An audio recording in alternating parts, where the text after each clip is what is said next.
갈라디아서의 마지막 부분을 오늘 우리가 대하고 있습니다. 마지막 부분은 갈라디아 교인들을 향한 인사와 더불어서 마지막 핵심적인 내용을 다시 한번 요약하고 정리하는 것으로 이렇게 기록되어 있죠. 11절 말씀 보시면 내 손으로 이렇게 너희에게 이렇게 큰 글자로 쓴 것을 보라 그랬습니다.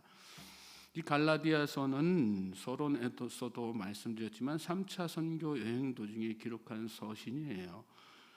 즉 바울이 오랜 전도 여행하는 중에 기록한 그런 서신이란 뜻이죠. 그간에 여러 박해의 사건들도 계속 누적된 어떤 노동이라든지 그런 것들이 있는 그런 상태였습니다. 대표적으로는 1차 선교여행 때 루스드라에서 돌팔매 맞아서 거반 죽게 된 그런 상황이 있었죠. 그리고 2차 선교여행 때는 브리스길라 아굴라 부부 만나가지고 함께 장막 만드는 일 하면서 그렇게 계속해서 선교하지 않습니까? 오랜 시간 그렇게 박해로 인해서 육신이 피곤하고 또 계속된 노동으로 인해서 건강이 썩 좋지 않은 그런 상황 가운데에서 이 갈라디아서를 기록했다는 그런 뜻입니다. 그래서 특별히 바울은 우리 학자들에 의하면 이 갈라디아서 내용을 처음부터 끝까지 자기가 쓴 것이 아니라 곁에 필사하는 사람을 두고 그때 당시에는 지금처럼 이렇게 필기구라든지 종이라든지 이렇게 발달되지가 않은 그런 상황이었지 않습니까? 큰 두라모라에다가 글씨를 이렇게 기록하는 거였는데 그거 자체가 무리가 되니까 곁에다가 이렇게 사람을 두고 이렇게 쓰게 하고 본인이 이렇게 직접 이렇게 불러주는 그런 형식으로 이렇게 쓴 겁니다. 그러다 보니까 편지를 받아보는 사람들이 어떤 오해를 할 수 있어요? 글씨체가 이거 사도 바울의 글씨체가 아닌데 가짜 편지 아닌가?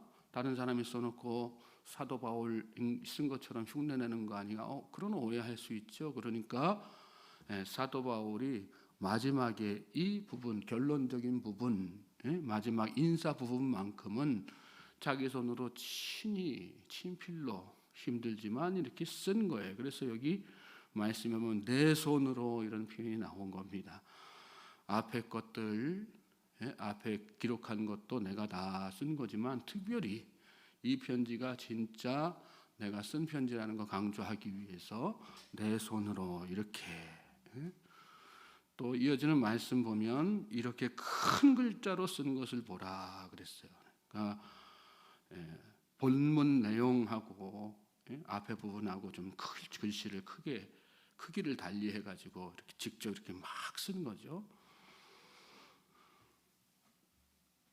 앞에 내용 다 중요한 내용이고 마음속에 담아둬야지 되고 기억해야 될 내용이지만 특히 지금부터 쓰는 내용은 절대적으로 명심하고 마음에 새겨야 된다. 그런 마음 가지고 이렇게 쓴 거예요. 그래서 이렇게 큰 글자로 쓴 것을 보라. 먼저 갈라디아 교회에 들어와 있는 거짓 교사들이 어떤 자들인가 분별하라는 그런 강조가 말씀 가운데 이어지죠. 이 12절 말씀 보시면 무릇 육체의 모양을 내려 하는 자들이 억지로 너희에게 할례를 받게 하면 그들이 그리스도의 십자가로 말미암아 박해를 면하려 함뿐이라. 그 갈라디아 교회에 들어와서 교인들 미혹하는 그 자들 거짓 교사들 있죠. 그 사람들은 어떤 사람들이라는 거예요? 육체의 모양을 내려 하는 자들이라는 거 잘 명심해야지 된다. 잘 분별해야지 된다. 그렇게 이야기하고 있는 거예요. 율법을 강조하고 할례 받아야 된다. 그러지만 그들은 율법을 진실하게 지키려는 자들이라기보다는 오히려 기회주의자에 가깝다. 흉내만 내는 자들이고 거칠애와 형식만 지키려는 자들이다. 올바른 신앙은 여러분 뭘까요? 내면이 중요한 것이죠. 겉으로 보여지는 모습보다 속사람이 강건해야 올바른 신앙인데 거짓 교사들은 거꾸로였어요. 억지로 할례 받게 하면 그랬는데 강제적으로 또 받기 싫은 거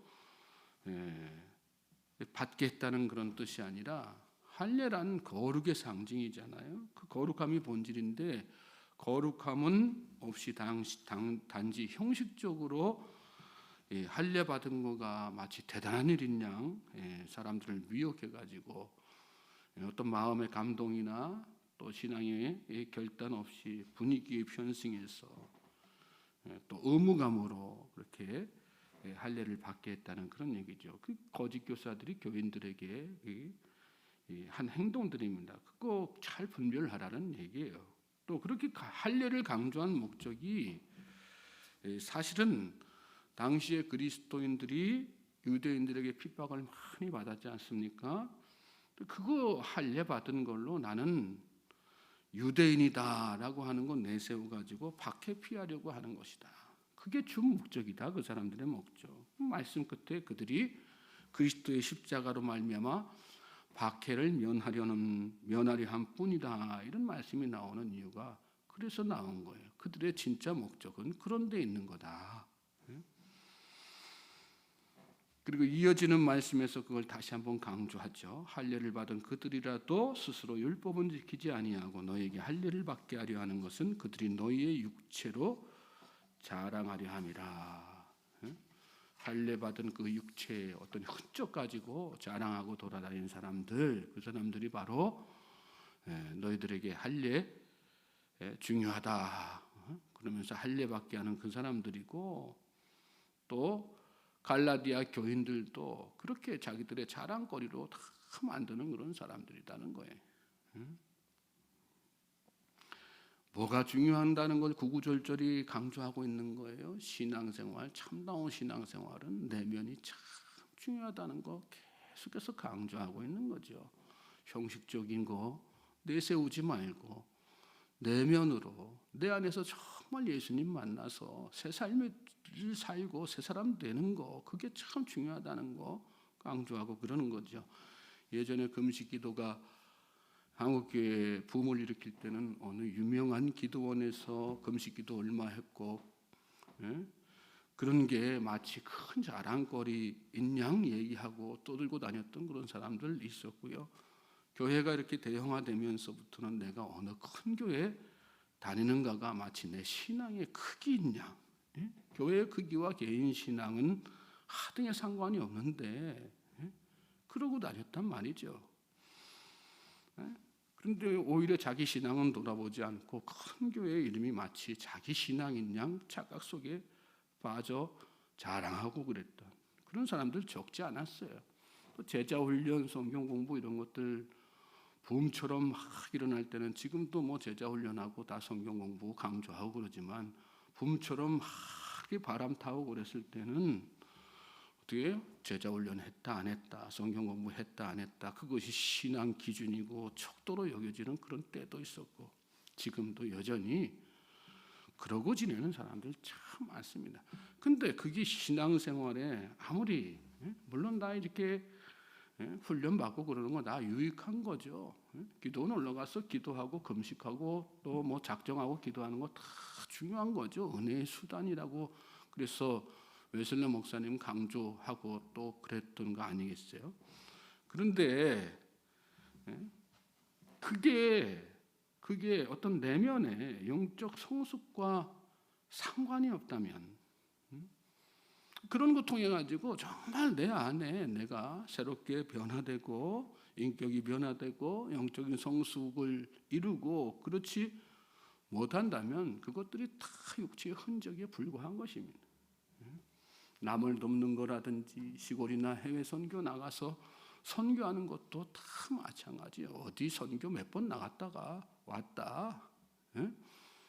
내가 주변에 어려운 사람들 얼마만큼 도왔다. 그게 벼슬이 돼서는 안 되는 거죠. 그게 벼슬이 되면 다 그게 나의 육체의 흔적이 되는 거고요. 오히려 내 안에 영적 성장을 방해하는 요소들이 역효과들이 나타나는 것입니다. 우리 신앙의 목적은 어디에 있어야 됩니까? 내면의 성숙, 영적 성장에 있어야 된다는 것. 잘 깨달으시고 나는 과연 어디에 치중하면서 사는가? 내 신앙생활은 어떤 방향으로 맞춰져 있는가? 본질, 그 십자가 예수 그리스도에 어긋나 있으면 그 신앙생활은 아무리 많은 공과 노력과 시간을 들여도 아무 쓸모없는 것이 되는 것입니다. 성숙한 신앙인에게는 자랑거리란 십자가밖에 없습니다. 믿습니까? 저는 저와 여러분의 자랑이 오직 십자가밖에 없게 되기를 주님의 이름으로 소망하고 축복합니다. 올바른 신앙인에게 자부심은 내가 예수님의 사람이 되었다는 것, 내가 예수님으로 말미암아서 구원받고 하나님의 자녀가 되었다는 것, 오직 그거 하나뿐인 거예요. 바울이 그런 사람이었죠. 그래서 14절 말씀 보면 그러나 내게는 우리 주 예수 그리스도의 십자가 외에 결코 자랑할 것이 없으니 그리스도로 말미암아 세상이 나를 대하여 십자가를 못 박히고 내가 또한 세상을 대하여 그러하니라. 이 말씀 보면 결코 자랑할 것이 없으니 됐어요. 사실 따지고 보면 바울만큼 자랑거리 많은 사람은 없지요. 우리도 다 뭐 이렇게 설교들 많이 들으시고 성경도 많이 읽어보셨으니까 아는 사실이지만 바울처럼 자랑거리 많은 사람은 없어요. 가말리엘 당시 가말리엘이라고 하는 유명한 학자 밑에서 수학했어요. 요즘 말로 하면 스카이 대학 나오고 또 뭐 해외 유학 갔다 오고 석사 박사학위 다 딴 사람이나 마찬가지라는 얘기예요. 또 최초의 이방 선교사 아니겠어요? 복음이 유대인들에게만 해당되는 거다.